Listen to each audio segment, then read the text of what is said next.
आज जो क्राइम के वाक़ये जिस वारदात के बारे में मैं आपको बताने वाला हूँ वो उत्तर प्रदेश के मिर्ज़ापुर की वारदात है।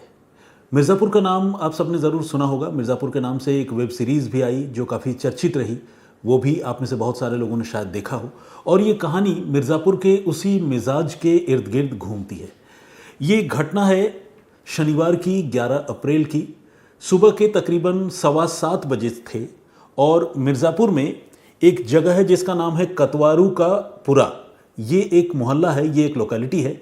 इस कतवारू का पुरा मोहल्ले में एक एडवोकेट रहा करते थे, वकील साहब। नाम था राजीव सिंह। सीनियर वकील थे और मिर्ज़ापुर में इनका अच्छा खासा नाम था। ये रोज़ सुबह अपने घर से मॉर्निंग वॉक के लिए निकला करते थे।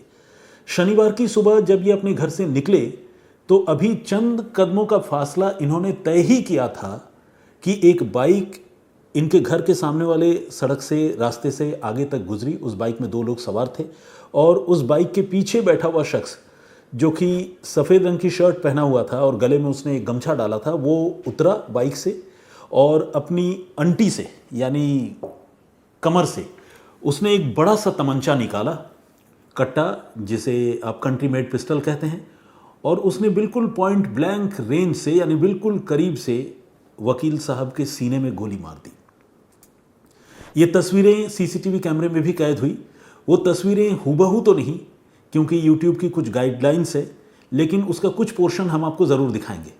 आप ये तस्वीरें देखिए। और इसी तरह से एडवोकेट राजीव सिंह की उस दिन गोली मारकर हत्या कर दी गई। जो किलर था उसने गोली मारी और गोली मारने के बाद वो फ़ौरन वापस लौटा अपने बाइक की तरफ। लेकिन यहाँ पर एक पेंच आ गया कहानी में। हुआ ये कि जो लड़का बाइक चला रहा था, नीले रंग का शर्ट पहना हुआ, इस शूटर का एक कंपेनियन था, एक साथी था। बाइक उससे बंद हो गई। उसके बाद वो 1, 2, 3, 4 लगातार बाइक में किक्स मारता रहा, लेकिन वो बाइक स्टार्ट नहीं हो रही थी।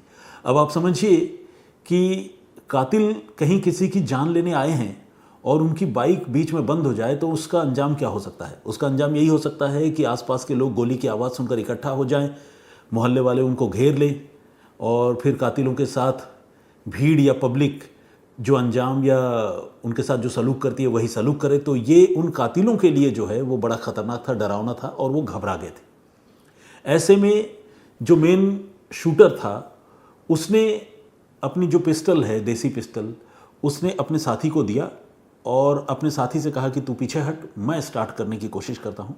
और कुछ एक बार उसने भी किक स्टार्ट करके उस बाइक को चालू करने की कोशिश की और आखिरकार वो बाइक स्टार्ट हो गई। इसके बाद दोनों उस बाइक में बैठे और वहाँ से निकल गए।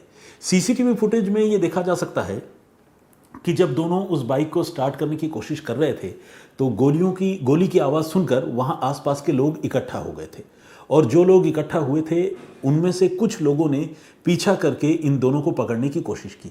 लेकिन जब किसी के हाथ में कंट्री मेड पिस्टल हो जो तुरंत गोली चला चुका हो, वो पब्लिक की तरफ अगर वो पिस्टल तान दे तो फिर पब्लिक, जाहिर सी बात है, हौसला तो पस्त हो ही जाता है। लोगों को लगता है कि भाई कहीं मुझे भी गोली लग गई तो क्या होगा, मौत का डर सबको लगता है।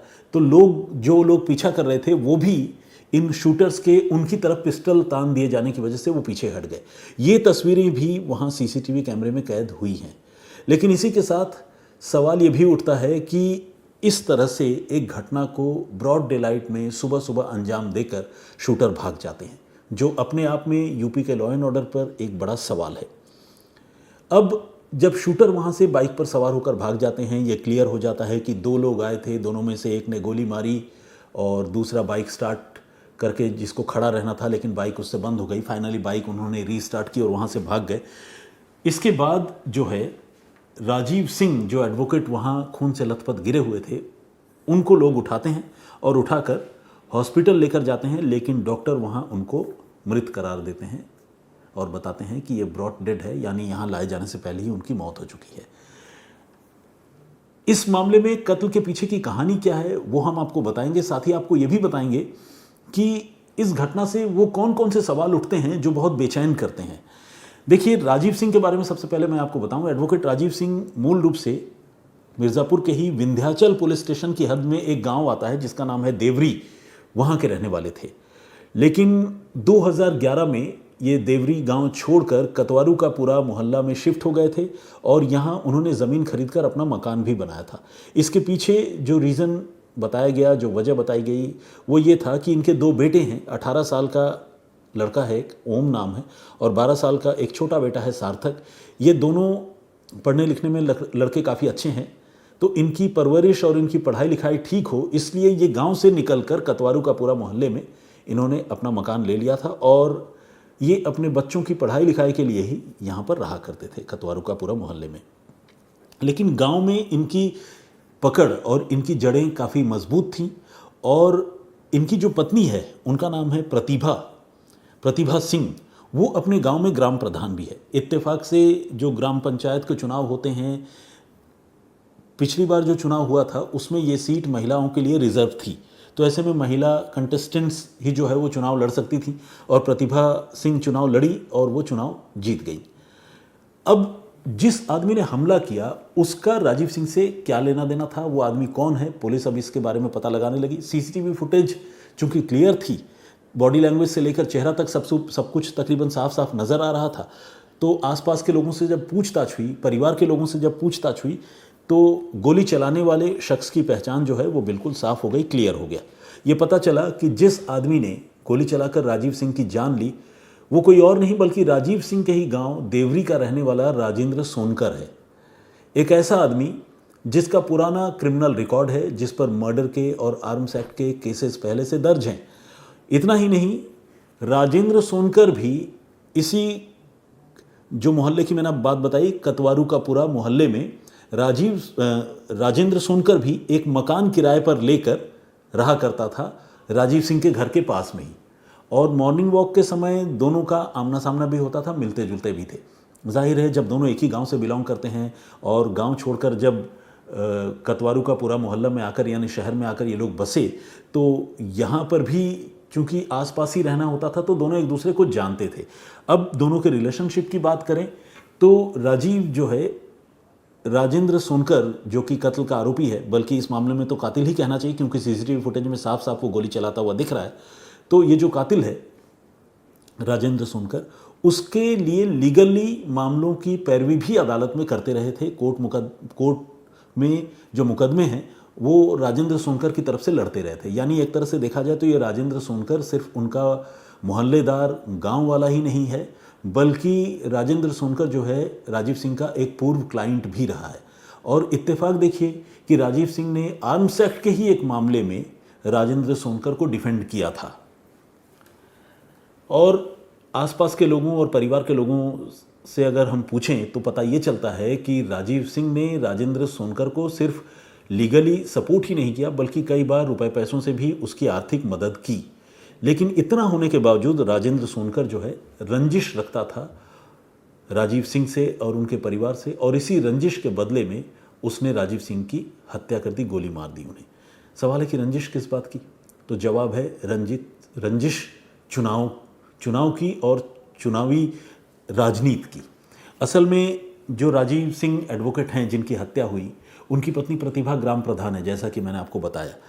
राजेंद्र सोनकर ग्राम प्रधान का चुनाव देवरी में लड़ चुका है और उसकी नज़र जो है ग्राम प्रधान के सीट पर रही है और अभी भी रही थी जब पिछला चुनाव हुआ था। लेकिन उस चुनाव में जाहिर है राजेंद्र सोनकर ने जिसे भी सपोर्ट किया, हो सकता है उसकी बीवी ही लड़ी हो, एग्जैक्ट जानकारी मुझे नहीं है, लेकिन वो तो चुनाव हार गई और जीत मिली प्रतिभा सिंह को। तो ऐसे में प्रतिभा सिंह और राजीव सिंह से राजेंद्र सोनकर जो है वो खुंदक रखता था और इसी खुंदक की वजह से उसने घात लगाकर पहले रेकी की और रेकी करने के बाद अपने एक साथी के साथ मिलकर उसने प्रतिभा देवी के पति राजीव सिंह की हत्या कर दी।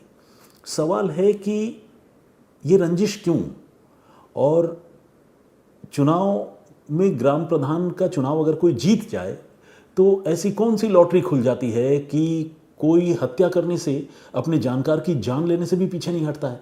और ये कोई पहली घटना नहीं है, ऐसी घटनाएं पहले भी उत्तर प्रदेश, बिहार और देश के तमाम राज्यों में होती रही हैं। लेकिन ऐसा क्यों होता है? क्या लोग देश सेवा करना चाहते हैं, जनसेवा के लिए इतनी ललक है कि वो प्रधानी की कुर्सी तक पहुंचना चाहते हैं और नहीं मिलने पर किसी की जान भी ले लेते हैं? असल में ऐसा कुछ भी नहीं है। मोटे तौर पर इसकी दो वजहें हैं। एक तो ग्राम प्रधान होना एक शान की बात होती है, एक मूंछों का सवाल होता है। तो राजेंद्र सोनकर के लिए ये समझ लीजिए कि एक प्रतिष्ठा का प्रश्न भी था। और दूसरा ये कि ऑन एन एवरेज अगर देखा जाए तो ग्राम प्रधान के खाते में गांव के विकास के लिए, चाहे वो सड़क बनाने की बात हो, नाली या खड़ंजा निर्माण की बात हो, तकरीबन 15 से 20 लाख रुपए हर साल मिलते हैं। 5 साल का टेन्योर होता है।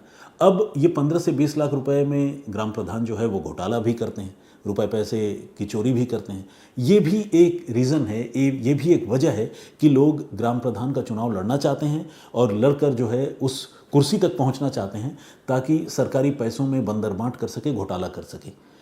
और राजेंद्र सोनकर जिस पर आरोप लगा है उसके बारे में भी अब यही शक है कि शायद वो ग्राम प्रधान का चुनाव जीतकर या फिर अपने घर के किसी फीमेल मेंबर को वो चुनाव जिताकर शायद सरकारी पैसों का बंदरबांट करना चाहता था।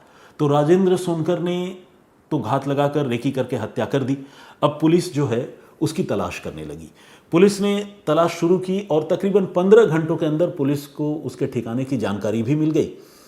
और वो राजेंद्र सोनकर जो लंबे समय से कट्टा लेकर, देसी पिस्टल लेकर इधर उधर घूम रहा था, एक बार राजीव सिंह को धमका भी चुका था। उस समय भी राजीव सिंह और उनके परिवार के लोगों ने लोकल पुलिस को कंप्लेंट दी थी, कोई कार्रवाई नहीं हुई। उसके बाद राजीव सिंह के साथ राजेंद्र सोनकर का रिश्ता थोड़ा ख़राब भी हो गया था। तो लंबे समय से वो हाथ में तमंचा लिए हुए घूम रहा था और मिर्ज़ापुर की पुलिस जो है उसे पकड़ नहीं पा रही थी या फिर उसे पकड़ने में कोई दिलचस्पी नहीं थी। लेकिन जब उसने उसी तमंचे से गोली मारकर शहर के एक नामी वकील की हत्या कर दी तो मिर्ज़ापुर पुलिस एकदम से अलर्ट हो गई, एकदम से एक्टिव हो गई और 15 घंटे के अंदर उस राजेंद्र सोनकर के नाम पर, उसके सिर पर न सिर्फ 50,000 रुपए के इनाम का ऐलान कर दिया गया बल्कि उसके दोनों पैरों में गोली मारकर पुलिस ने उसे एक एनकाउंटर में गिरफ्तार कर लिया। वही मोडस ऑपरेंडी कि भाग रहे थे रात के अंधेरे में, पुलिस ने रुकने के लिए कहा, वो रुके नहीं, पुलिस पर गोली चला दी, पुलिस ने पलटवार किया, दोनों पैरों पे गोली लगी, फिर उसको काबू कर लिया गया। तो इस तरह से राजेंद्र सोनकर पहले काबू हुआ और उसके साथ वो लड़का जो बाइक में बैठकर आया था और बाइक स्टार्ट नहीं कर पा रहा था, जिसने बाद में लोगों पर तमंचा ताना था, उसके ऊपर भी 25,000 रुपये के इनाम का ऐलान किया गया था। उसके भी दोनों पैरों में गोली लगी, पुलिस से मुठभेड़ उसकी अलग हुई और उसे भी पुलिस ने कुछ घंटों के बाद गिरफ्तार कर लिया। अब सवाल ये उठता है कि ये जो मुठभेड़ में दोनों पैरों में, कभी एक पैर में गोली मारकर पुलिस इतनी फुर्ती से गिरफ्तार कर लेती है, यही सारी चीज़ें पुलिस पहले क्यों नहीं करती? प्रिवेंशन पर पुलिस का जोर क्यों नहीं है? अगर कट्टा इतना इजीली अवेलेबल है, अगर लोगों के पास में देसी पिस्टल इतना इजीली मिल जाता है, तो फिर ऐसे लोग जिन पर कत्ल का इल्ज़ाम है, आर्म्स एक्ट के मामले में जो पहले जेल जा चुके हैं, वो इतनी आसानी से बाहर कैसे आ जाते हैं? और बाहर अगर आते हैं तो पुलिस उनको पाबंद क्यों नहीं करती है? इस आदमी ने जब पहले भी राजीव सिंह पर तमंचा तान कर उन्हें धमकाया था तो इस आदमी पर सख्त कार्रवाई क्यों नहीं हुई? क्यों उसकी जमानत कत्ल के और आर्म्स एक्ट के पुराने मामलों में रद्द नहीं हुई? क्यों पुलिस ने इस मामले में कुछ इनिशिएट नहीं किया और एक कत्ल हो जाने का पुलिस ने इंतजार किया? तो पुलिस की कार्यशैली पर भी सवाल उठता है और हमारे पूरे लीगल सिस्टम पर भी सवाल उठता है। एक आदमी जिस पर कत्ल का इल्ज़ाम है और एक से ज़्यादा नहीं, बल्कि मतलब एक नहीं बल्कि एक से ज़्यादा कत्ल के इल्ज़ाम है, उस आदमी को भी अगर इस तरह से छुट्टा छोड़ दिया जाता है जो कि पूरे समाज के लिए एक खतरा है, तो जाहिर है वो एक के बाद एक लोगों की जान लेगा ही। राजेंद्र सोनकर का ट्रैक रिकॉर्ड कुछ ऐसा है कि इसके बारे में कहा जाता है कि इसने पहले भी एक वकील की हत्या की है और खुद इसने अपनी नानी की भी हत्या की और नानी के मकान पर कब्जा कर लिया। अब उसकी ये केस हिस्ट्री जो है वो सामने आ रही है। तो क्या पुलिस के पास ये हिस्ट्री ऑलरेडी नहीं है? पुलिस के पास उसका ये आपराधिक लेखा जोखा पहले से नहीं है? जाहिर है पुलिस के पास ये सब कुछ होगा, लेकिन इसके बावजूद उस तरह की असरदार कार्रवाई नहीं होती जिस तरह की असरदार कार्रवाई की उम्मीद पुलिस से की जाती है।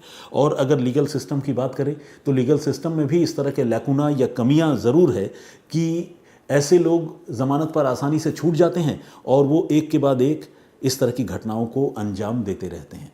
अब सवाल यह है कि एक आदमी जो कैमरे पर कैद हुआ, बिल्कुल पॉइंट ब्लैंक रेंज से किसी आदमी को गोली मारता हुआ, उसकी हत्या करता हुआ, आपको क्या लगता है क्या इस मामले में राजेंद्र सोनकर को फांसी की सज़ा होगी? नहीं होगी। कोई हैरानी नहीं कि सीसीटीवी फुटेज होने के बावजूद कहीं वकील राजेंद्र सोनकर को बचा ना ले जाएं। हो सकता है सज़ा ही ना हो, और अगर सज़ा भी हो तो आजीवन कारावास की सज़ा होगी, फांसी की सज़ा नहीं होगी। असल में कितना आसान है हमारे समाज में, हमारे आसपास किसी की ज़िंदगी छीन लेना, किसी से उनके जीने का हक छीन लेना। मैं सोचता हूँ राजीव सिंह के परिवार पर क्या गुजर रही होगी, राजीव सिंह की पत्नी की हालत क्या होगी, जो ग्राम प्रधान है, 2 छोटे छोटे बच्चे, 18 साल 12 साल। आप सोचिए उन बच्चों को अभी पिता की कितनी ज़रूरत होगी, पिता का साया कितना ज़रूरी होता है किसी बच्चे की परवरिश के लिए। उनके सिर सर तो पिता का साया उठ गया हमेशा हमेशा के लिए। राजेंद्र सोनकर जैसा दरिंदा, इसने एक इंसान को यूं ही पब्लिक व्यू में सबकी आंखों के सामने सिर्फ चुनावी रंजिश की वजह से गोली मार दी। और उसे सज़ा की अगर हम बात करें तो जो हमारा प्रीवियस एक्सपीरियंस है वो ये कहता है कि सज़ा फांसी की तो नहीं होनी, क्योंकि हमारे लीगल सिस्टम में ये कहा गया है कि फांसी रेयरेस्ट ऑफ रेयर मामलों में ही होगी। अब सवाल यह है कि कातिल को तो गरज नहीं पड़ी है कि वो किसी भी मामले में हत्या को अंजाम देने के बाद उसे रेयरेस्ट ऑफ रेयर बनाने की कोशिश करे, क्योंकि उसे तो दुश्मनी निकालनी होती है, वो रेयरेस्ट ऑफ रेयर क्यों करेगा। और अब जिस तरह से विभत्स तरीके से तरह तरह के ढंग से हत्याएं होती हैं, उससे तो कोई भी मामला अब रेयरेस्ट ऑफ रेयर रह नहीं गया है, क्योंकि किसी भी तरीके से हत्या करो उस तरह के मामले पहले भी हो चुके हैं। तो रेयरेस्ट ऑफ द रेयर की परिभाषा भी वक्त के साथ बदलती जा रही है। ऐसे में क्या हमारे कानून को और सख्त होने की ज़रूरत नहीं है? क्या रेयरेस्ट ऑफ रेयर जैसे शब्द को मुझे लगता है फांसी के मामले से अलग करने की ज़रूरत नहीं है। अगर इस तरह के एविडेंस जो बियॉन्ड डाउट हो, अगर उस तरह के एविडेंस कत्ल के मामले में सामने आते हैं तो क्या उन्हें फांसी के तख्ते पर लटका नहीं दिया जाना चाहिए? ये सब बहुत गंभीर और बहुत बड़े सवाल हैं। इस मामले में राजेंद्र सोनकर और उसका साथी सीसीटीवी कैमरे में साफ साफ गोली मारते हुए कैद हुए हैं। दोनों के क्रिमिनल रिकॉर्ड पुलिस के पास हैं। पुरानी हिस्ट्री इस बात की तस्दीक करती है कि ये पुराने क्रिमिनल हैं। इनके ऊपर पुलिस ने इनाम का ऐलान करके इनको एनकाउंटर में दोनों पैरों में गोली मारकर गिरफ्तार किया है। ये पहले भी कत्ल के मामले में जेल जा चुके हैं, ज़मानत पर बाहर आ चुके हैं। इसके बाद क्रिमिनल इंटिमिडेशन यानी आपराधिक तरीके से धमकाने का मुकदमा भी इन पर है। इतना सब कुछ होने के बावजूद ऐसे लोगों को फांसी की सज़ा क्यों नहीं होती है? कोई अगर किसी से जीने का हक छीन ले तो उस आदमी, और ऐसा वो एक बार नहीं, फिट ऑफ रेज में एक बार नहीं बार बार करे, तो फिर ऐसे आदमी पर सख्त से सख्त कार्रवाई क्यों नहीं होती है? ये सब कुछ बताते हुए हो सकता है कि मैं थोड़ा रिपीटेटिव या दोहराव का शिकार हो रहा हूँ, लेकिन आप यकीन मानिए कि इस तरह की चीज़ें जो है वो बहुत मन को विचलित करती है और बहुत झुंझलाहट पैदा करती है। इंग्लिश में अगर हम कहें तो ये बहुत ही फ्रस्ट्रेटिंग है। तो खैर, रेयरेस्ट ऑफ रेयर मुझे लगता है कि अब फिर वही केस होंगे जिसमें कोई कातिल जो है कोई इनोवेशन करना चाहेगा, जैसे किसी का जीते जी कोई खाल खींच ले या कोई बहुत अजीबोगरीब और ऐसी हरकत करे जिसके बारे में हमारी सोच से परे वाली बात हो, तब जो है उसे फांसी की सज़ा होगी। और ऐसा कोई कातिल क्यों करेगा? कोई नहीं करेगा। तो फांसी की सज़ा होनी नहीं, आजीवन कारावास के नाम पर जेल जाना है, कुछ दिनों के बाद ज़मानत मिल जानी है, हाई कोर्ट में अपील करना है, सुप्रीम कोर्ट तक पहुंचते पहुंचते पूरी ज़िंदगी निकल जाएगी। और अगर हर तरफ से सज़ा हो भी गई आजीवन कारावास के मामले में, तो कुछ दिनों के बाद अच्छे चाल चलन का हवाला देकर सरकार जो है उसे जेल से रिहा कर देगी। तो अगर ऐसा होगा लीगल सिस्टम, तो हत्याएं भी ऐसे ही होंगी जैसे होती हुई अभी दिख रही हैं। ये थी पूरी कहानी, ये था पूरा घटनाक्रम, और ये था मेरा personal analysis advocate Rajiv Singh के कत्ल के मामले में। आपका पॉइंट ऑफ व्यू इस घटनाक्रम को लेकर क्या है, प्लीज़ हमें कमेंट करके ज़रूर बताइएगा। आज की स्टोरी में कुछ वीडियोस और उसके पोर्शंस भी हम आपको दिखाएंगे जो आपको इस केस को लेकर, इस केस को विजुअलाइज करने में आपकी मदद करेगा।